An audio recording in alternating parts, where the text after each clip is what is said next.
Hai guys, apa khabar semua? Kembali lagi kita dalam video terbaru. Dan hari ni kita nak tengok video Jebat Jaidin yang geli hati dan suka ketawa ni. Sempena 2020 ni juga, Shahnaz Ahmad ada wish something special untuk Jebat. Katanya, Happy New Year to all from me and my boy Jebat Jaidin. But we always be one step behind you my boys. Basayang cek dunia akhirat. Hashtag 2020 will be greater than 2019. Thank you Allah atas segala nikmat dan dugaan. Redha dan terus istiqomah sahabat semua. Sememangnya kita tahu tahun 2019 tahun yang agak sukar untuk keluarga Jebat, tapi harapnya tahun 2020 ni memberi sinar yang baru kepada mereka.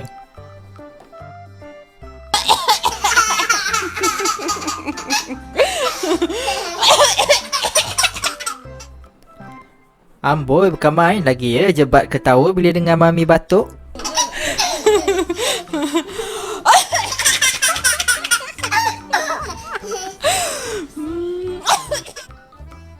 Cantiklah baju Jebat pakai tu, nampak bergaya sesuai dengan Jebat. Jebat baru balik dari program meletup, rupanya patutlah pakai lawa je.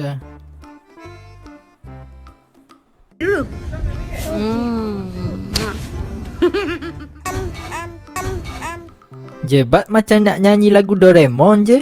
Ang ang ang Oteru Suki Doraemon. Komen dekat bawah ya kalau korang nak dengar Amy nyanyi lagi.